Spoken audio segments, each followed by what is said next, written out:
Welcome back. I wish you all a very happy new year. To someone who finds it difficult to make a decision for yourself, are you someone who feels that you always need validation for your emotions from other people? If yes, stay with me. This video is for you. In psychology terms, this is called dependency proneness. When a baby is born from 0 to a few months, or let's say even 1 year, the baby is dependent on the mother, father, or the primary caregiver for everything. The research and studies also indicate that dependency proneness comes from childhood. It's about child rearing practices. Some amount of dependency is going to be there for the rest of your life. That's totally cool. No matter what stage of life you are at, whether you are a toddler, you are a teenager, 20s, 30s, 40s, some amount of dependency with people around us or family members is going to be there. But we just need to make sure that this dependency is healthy and you are not being over-dependent on people around you.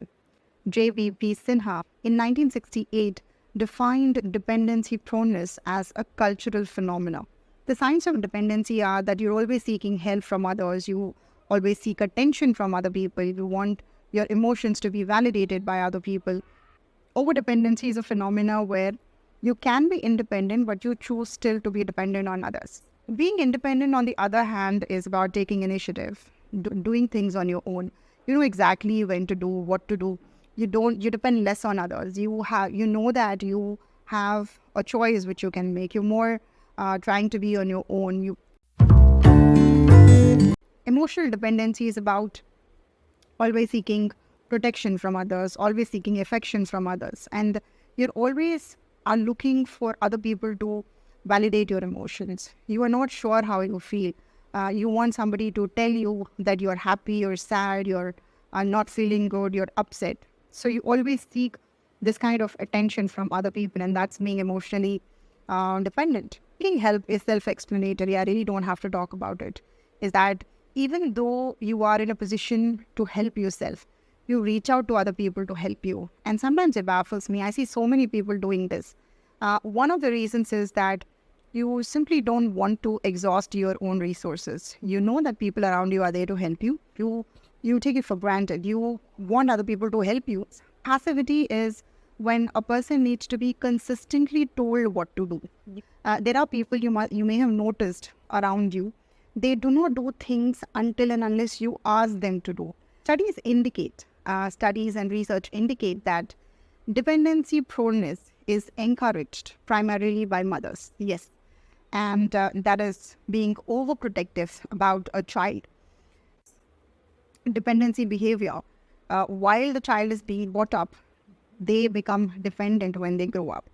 Unless and until you allow your child to become independent, you train them to do things on their own, they would continue to exhibit dependency proneness.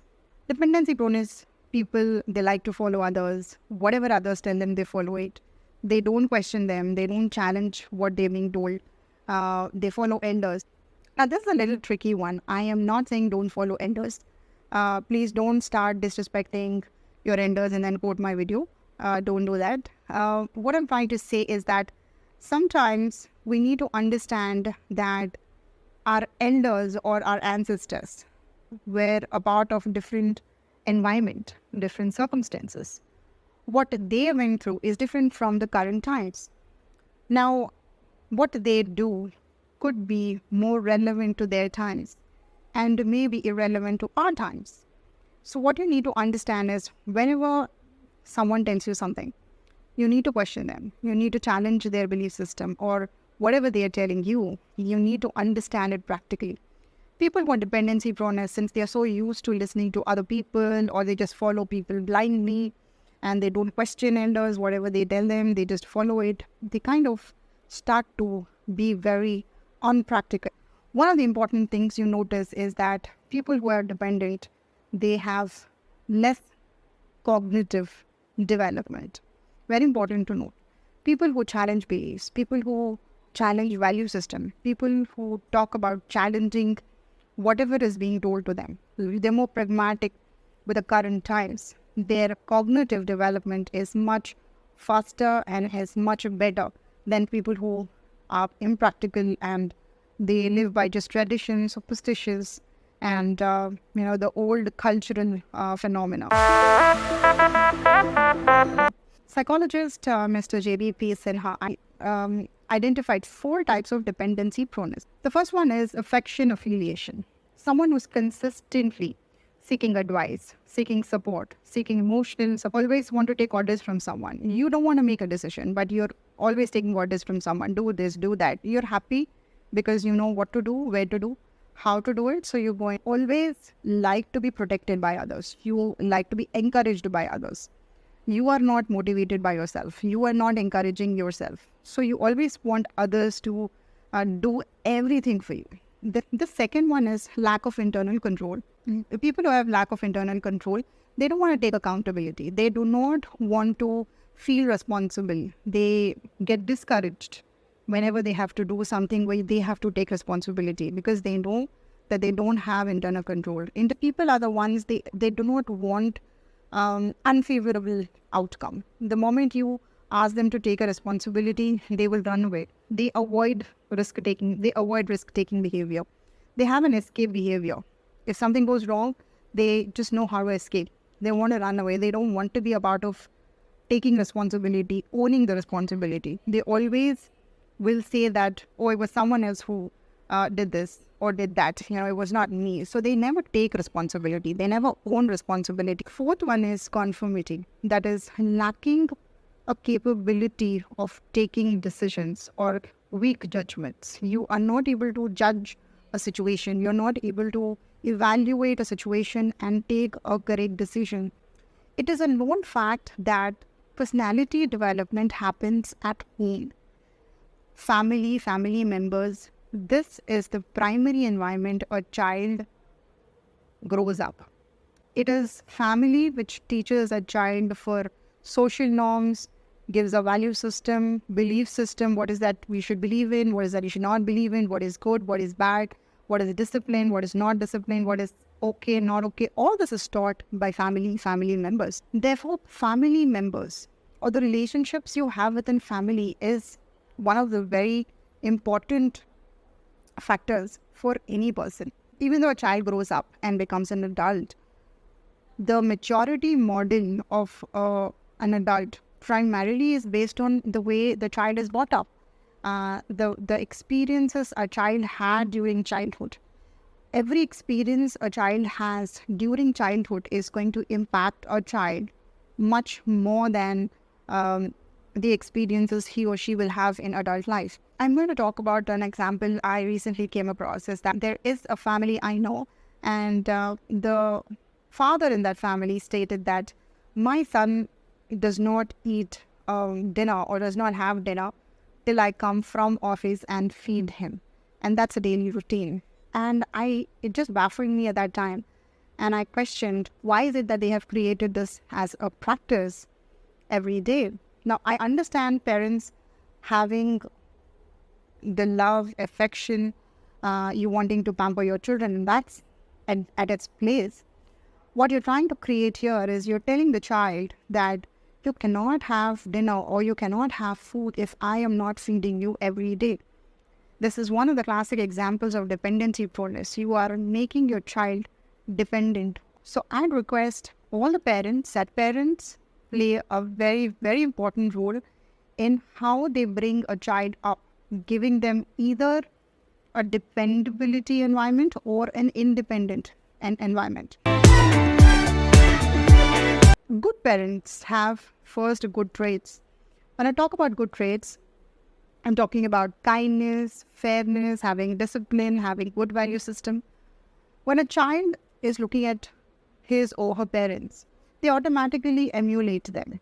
There are 2 ways in learning. One is you see someone and you emulate them. You exactly give a mirror copy.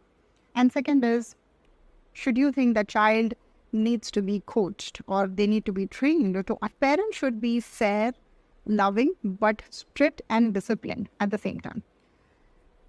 You need to know when to say no. I know parents who say that I cannot say no to my child. I cannot scold my child. I cannot talk to my child in a strict way. I cannot do that. Now, I completely understand that as a parent, it's a very sensitive relationship with a child. Maybe you had a child after many years. Maybe you have a gifted child. Maybe you have a special child. Maybe you are your child and you have an extremely sensitive and a strong bond. Also need to understand is that you and only you have the access and the ability to train and teach your child the discipline in life. No one else has that access. So if you as a parent are not choosing to be disciplined or strict with your child, that means your child will never know what is it to be, to experience a no, to experience a fair situation, or to analyze that a situation is fair. What I highly recommend if you are a parent is that allow your children to have experiences which will help them go through a situation where they are able to understand whether this is fair or not, whether this is right or not. Allow them to make choices for themselves, because this is the age, especially if you have a toddler. Let's say someone was about 4, 5, 6 years old. You must have seen how these days a 2-year-old or a 3-year-old is able to pick up things what they like. I mean, thing as good as 2 years is when you train them that this is good for you, this is not good for you. It's not an overnight process. It's a step-by-step process, and it's going to take time. Suddenly, one fine day, you cannot wake up and say, today I'm going to be independent. No. It needs a lot of things. It needs some skills where you have, where it's mandated that you need to have some problem-solving skills, decision-making skills. You need to have some self-control. So a lot of these components, when you put them to practice, is when you start to become independent. No matter what age you are in, you can become independent if you decide to today. So make a choice that you will be independent and try to do things which will make you independent. Even if you experience something which is going to be a little difficult, do that so you know that with this experience, I'm going to learn and become better the next time. Don't just be worried and squeamish about your experiences and then push yourself again to be dependent. I know of a couple who says that I don't want to learn how to drive because then my partner is going to ask me to do things on my own. Always, whenever possible, try to become independent. Try to become independent. Any skill, any task, any activity which you have to do for your day-to-day survival, try to be independent as much as possible. So today, I want you to take a few moments, close your eyes, think of your life.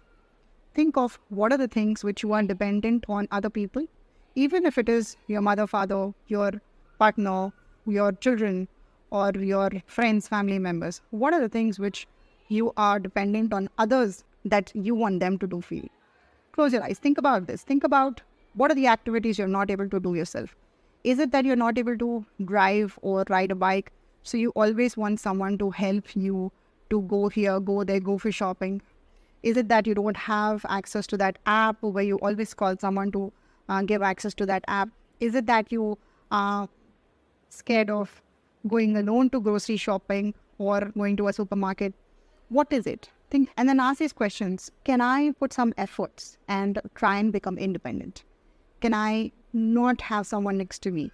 If you have phobia of traveling alone, go book a trip and try take a solo trip and see what this experience is going to do for you. If you wanted to do something in life and you were holding yourself back, and this in my video I made on stress, is that the more you do things for yourself, the more happy you will be, the more content you will be, the more satisfied you will be about your life. The more satisfied you are with your life, you need less of validation from other people. You exhibit maturity, you show that you're mature, you react less when people outside try to trigger you, you have less anger issues, you have less stressful issues. So all this, according to psychology, is not about outside in, it's about inside out. It's about who you are inside. Thank you so much for watching. Stay blessed. See you in my next video.